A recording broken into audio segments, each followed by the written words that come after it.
بسم الله الرحمن الرحیم. د خبرونو سرټکی.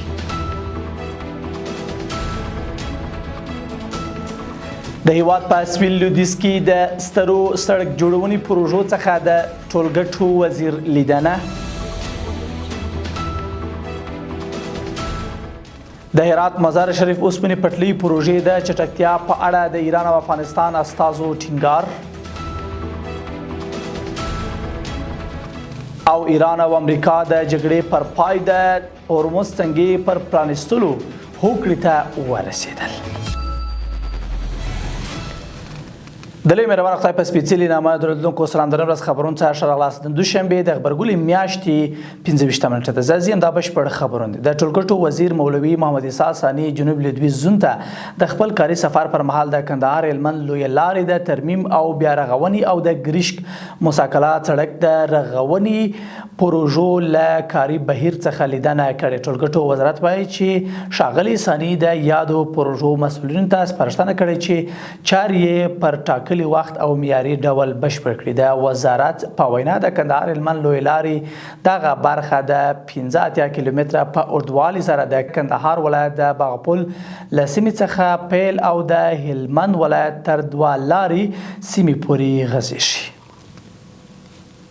په مشهد کې د افغانستان جنرال قونسل مولوي نور محمد متوکل د افغانستان د ریل پټلۍ جوړولو او پراختیا کنسرسیوم له اجرایوي رئیس مصطفی رضایي سره وکتل. په دې کتنه کې دواړو لوریو د هرات مزار شریف اوسپنې پټلۍ پروژې د چارو پر چټکتیا ټینګار کړی دی. دغه راز دواړو لوریو د پروژو کاري شریکانو ته د اسانتیاو په برابرولو او دغه پروژې په پلي کولو کې د افغان شرکتونو په فعاله ونډه خبرې کړې دي.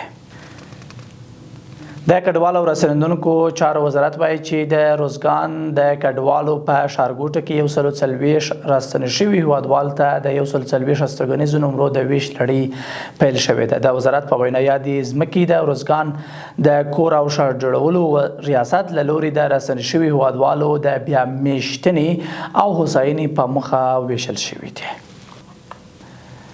او وروستۍ خبره چې رویترز راپور ورکړی چې امریکایي او ایراني چارواکو اعلان کړی چې دواړو هیوادونو ترمنځ د جګړې د پای ته رسولو د امریکا له لوري د ایران د سمندري محاصرې د ختمولو او د هورمز تنګي د بیرته پرانیستلو په اړه پر یوه چوکاټ هوکړې ته رسیدلي دي. د امریکا ولسمشر ډونالډ ټرمپ ویلي چې له اسلامي جمهوریت ایران سره هوکړه وروستۍ شوې او د جمعې په ورځ به لاسلیک وروسته به د هورمز تنګي بیرته پرانیستل شي. بل لور ته د ایران د ملي امنیت عالی شورا هم ویلي چې د جګړې پای ته رسیدو د خبرو اترو د تفاهم لیک متن وروسته شوی او د شوي هوکړې له مخې به ټولو جبهو کې د جګړې او پوځي عملیاتو لړۍ د لبنان په ګډون له تېرې شپې راهیسې په بهرنۍ او دایمي ډول پای ته رسیدلي او ایران سمندري محاصره هم په بشپړه توګه ختمیږي.